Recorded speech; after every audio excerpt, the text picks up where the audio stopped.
Annyeong, it's Mikey here, and I want to thank you guys so much for just constantly supporting this channel. We're almost at the 3K mark, and I'm incredibly grateful that we're almost there. I just ask, please subscribe and like this video, as it really helps to build this channel. And lately the viewership has just not been so great, so please leave a comment below, like what can I do better, as I really would love to do more and be able to help this channel grow, so that I can do even crazier things. So today I want to thank Buche Studio, Meletrix, and Chilkey, as they've been working together and they've actually sent me out the new ND TKL. So this is going to be Chilkey's new 10 keyless. So let's go straight into the unboxing and take a look, and hope you guys enjoy. So starting off with the unboxing of the Chilkey ND TKL, and again thank you again Chilkey for sending it out. So I know that last video I did, there was comments saying that I can't be bad at unboxing or opening up a box, but as you can see, I do destroy boxes a lot of the times. Now, the accessories we can see is we get a screwdriver, we do get a USB dongle, an extra ribbon cable, we also get these extra socks that were meant for the keyboard bottom part of the case, which you'll see later, extra screws, and of course Chilkey's popular cable. So this cable from Chilkey I find is not bad actually. I think they did put a lot of work into the cable itself, and I like the design of it. But we're going to put everything to the side now, and of course we're going to open up, take a look at the actual board. Now this is the TKL. So I've done the ND75, and this is going to be their 10 keyless version. So let's get it out and open it up. And it's actually fully plastic wrapped, so I'm going to have to get a knife and actually carefully open it, because I don't want to scratch up the case itself. It's just very, very difficult. It is very, very tightly wrapped, so I'm just carefully trying to cut up and where I can, and then open it up. I do love the color of this. I think this is a really nice color scheme. I do like that this is actually fully pre-built. The last one I did for the ND75 was actually their bare bone kit, and I had to do a build myself. But yeah, I mean, this is a nice board, I have to admit. Like, I do like Chilkey's designs, and I do like their build quality, but we're gonna have to take a look at the sound tests after, and of course we're gonna have to weigh this board before I get into anything more. So let's see how much it weighs. And it weighs about 1.9 kg, so let's do a sound test.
So we've done the sound tests. I wonder what you guys thought of them, but this is going to be one of those very simple, easy ball bearing cases where you can quickly take it off. It does come with two different paddings. It has the bottom for the PCB, and then we also have the sandwich foam between the plate and the PCB, but nothing else. And I'm surprised that they didn't actually provide anything else for the bottom of the keyboard case. But let's open this up, take a look to see what's inside, how big is the battery. it is interesting that they put the screws like that. Though, to be fair, this is how Chilkey's weights are. It's not really a heavy weight, though, so I was quite surprised. And as you can see here, so these are going to be two 3600 milliamp hour batteries, and which is not bad. It's more than enough, really, for your keyboard. But again, for a lot of these custom keyboards and wireless keyboards, don't forget to charge them, because sometimes I forget to, and a lot of mine right now are very low on battery, because I switch up my keyboards quite often. So we're going to quickly put it back together. And then, as you can see here, these are supposed to be slugs that are going to be put on the bottom of the keyboard.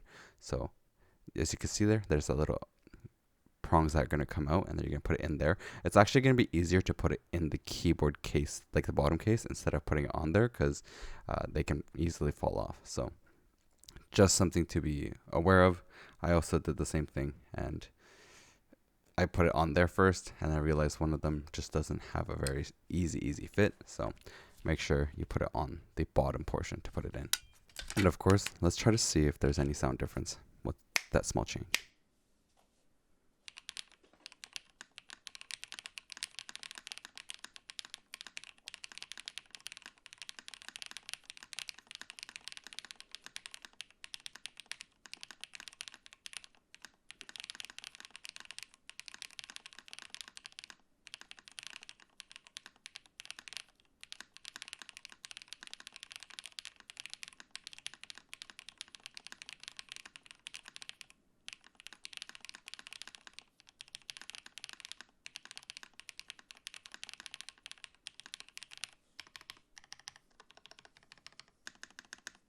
So now that we did multiple sound tests, the next thing we're going to be doing is going to be seeing modifications of this board.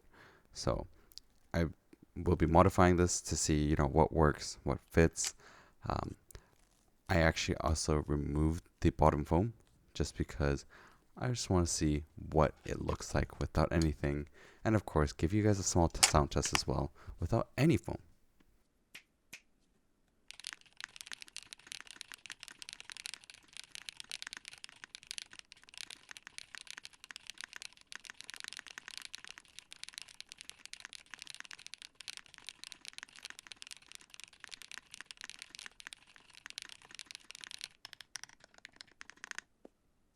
So I don't know. What do you guys think? Do you guys like it without the foam? This is a very, very clacky sounding board, to be honest with you.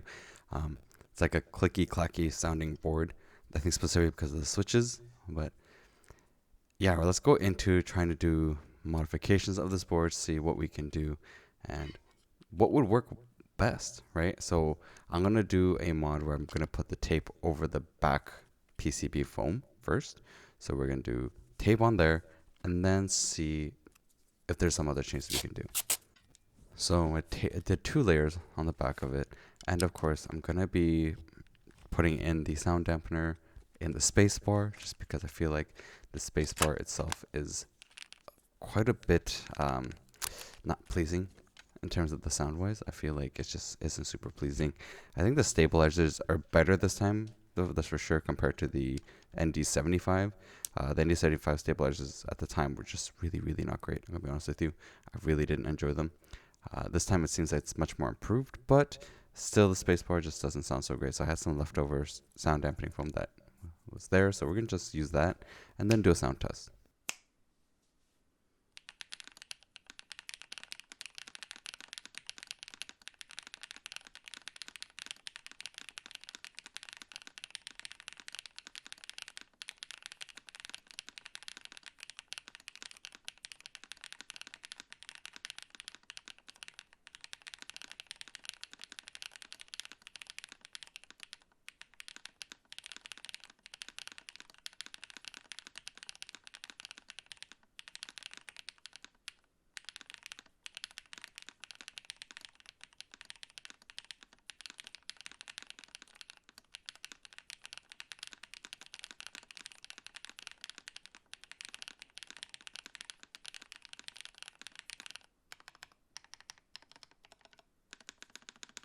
So one thing I noticed was putting the tape on the back foam of the piece, like the PCB foam, wasn't actually super great. So I actually decided to do a tape mod on the back of the PCB inside. So I removed the foam.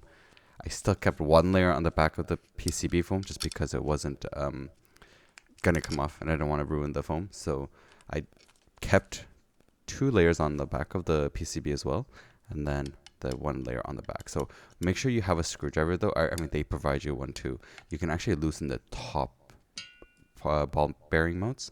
You can actually loosen them up to make the keyboard fit, because with all those layers on the top portion, it does get loose a bit.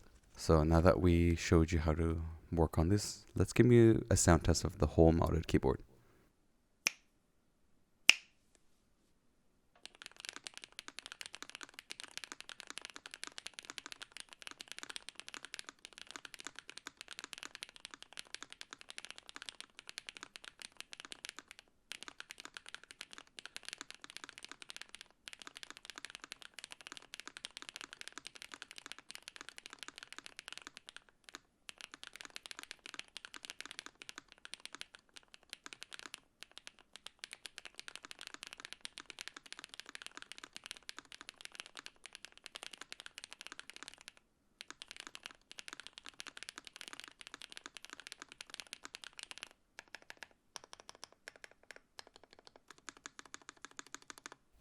Now, we've done a lot of different sound tests with this board so far. Let me give you guys what the switches are in this board. So this is running the Kali Blue Lotus switch. I think it is a very light switch, so it is going to feel very light when you press on it. I honestly don't like how they sound too much. I'm going to be honest, they're quite higher pitched for my liking. Some of you might really like it. Like those that really like a higher pitched, louder, clacky board, this would work for you. I've tried using this board after all the modifications at the office, and it did work. I also wish they stopped doing this with the whole wireless switch. I think a lot of these companies should really start working on putting the switch on the outside on the case.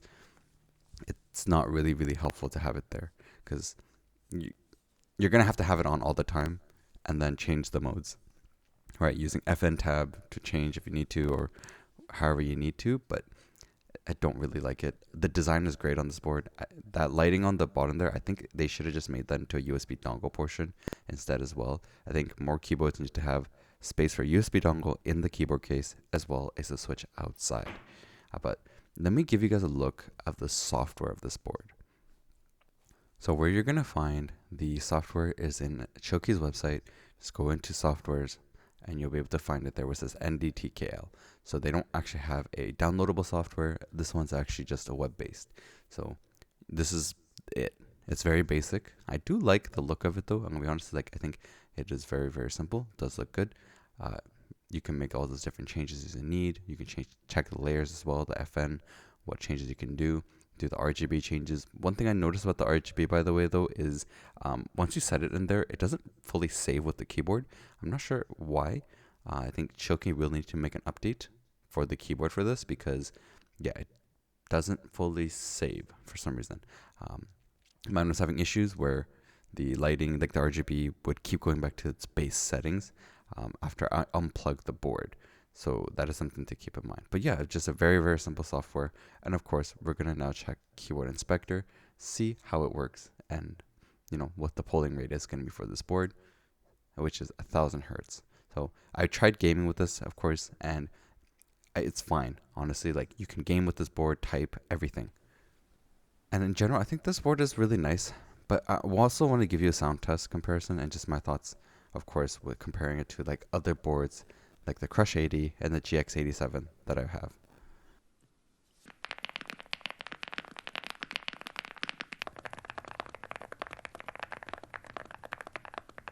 So I mean, comparing to the other keyboards that I have, as you can hear, the GX87 and the Crush 80 just sound really great. Like they sound amazing. Of course, the GX87 was actually using the Aqua Rosewood switches, so because I changed them up on my board, and then the Crush 80 was actually the stock switches. So the Arctic, B-Sun Arctic switches. I think the ND TKL is not bad. I mean, I do like the quality of it. It is 118 USD, right? So it's definitely cheaper than the other two. And if you're looking for something that is more clacky and you can actually keep it more of a clacky board, this would work, right? For gaming, for using at the office purposes, I really did enjoy it. Be careful though, because of like the way that it's painted over, you might scratch it up. So that's something to be very careful of. I don't think it can be actually be shown in the camera, but I mean, it worked, right? Like at the office space, it wasn't too loud. Gaming, it was fine. But let me just give you more in-depth thoughts. Now, as you guys saw in my previous video with Lumen Key, I'm trying to do something a little bit new in terms of the reviews. So, after I've give you guys, as you guys saw, like the switches and just a little bit into the software, I want to give you guys a little bit more in-depth of my thoughts of this keyboard. So this keyboard is going for about 118 USD. It's a 10 keyless keyboard with the easy, take apart, like you can just, press and, it easily comes off. But lately, a lot of keyboards have been doing that. That's like the new trend now, is more keyboards are doing that. I like the design, like the color scheme, but it does feel like the ND75 just expanded. And to be honest, I wasn't super impressed by the ND75 at the time. And the TKL, I think they should have gone with some different switches. I feel like, in general, the sound was incredibly higher pitched, a little bit thin in a way that could like express the sound is a bit thin. Like I show you guys the sound differences, right, with the Crush 80 and my M Chose GX87, and I don't know, it's definitely hard. This is definitely the cheaper of the three, right? Like I have different TKLs. My favorite, as you guys know, has been my M Chose, and like in terms of the build quality, I think it's really hard to say. Like I do like how this weight has been done. This is a really nice thick weight, and the sound profile of a GX87 is just incredibly nice. I think it's like a really nice sound profile. The Crush 80 here, right? This is my Crush 80. This is also another one I like. I actually changed up all the switches on my Crush 80 to no longer be the Arctic switch. Now it's actually running the Kibe switch with the blue cheese. I actually like it a lot. So, yeah, it's hard to say. Like this is like the Chilkey is definitely a bit cheaper, right? It's like on the lower end price wise compared to the three. Now, but it's lighter too. Like compared to these other two boards, this feels so much lighter in my hands when I'm holding it. I would only say, like, if you are on a tighter budget, this might be the board for you, as well as if you like the color scheme, because like the M Chose doesn't come in this kind of color scheme unless you get the light version, which again the light version then is actually more closer to this price range. The ultimate version I actually like the most. Of course, it has a longer battery life. The light version has a 4,000 milliamps, so it's a little bit less than this one, but it's still pretty good. Like if I had to compare the three, I would choose the M Chose over this one, the Chilkey. The Crush 80 is just a lot more expensive. It's almost like double what this price is, so that one is a bit more hard to justify. I do really like the sound of the Crush 80 though. I think Wapkey just makes really great sounding boards, and they've obviously worked on their quality control, so it really comes down to what you guys appreciate. I would say as I have three right now in front of me, the tier list would be the number 1 M Chose, number 2 the Crush 80, number 3 the ND TKL. So that's just my honest opinion. If you are interested in this board, like you can see all the different modifications I did to make the sound even better. And in general, I mean, to be fair, for the ultimate version of the M Chose GX87, you could probably actually just buy this and change out the switches completely. So let me know down below what you guys think. And of course, catch the other videos I got. And hopefully I can show you guys a little bit more. And I'll try in my shorts as well, YouTube shorts to catch them, YouTube shorts where I'm going to try this ND TKL, with a different switch. So I'll give you guys a little bit more of the sound test with that. So I'll catch you guys next time, and hopefully you guys enjoyed this video.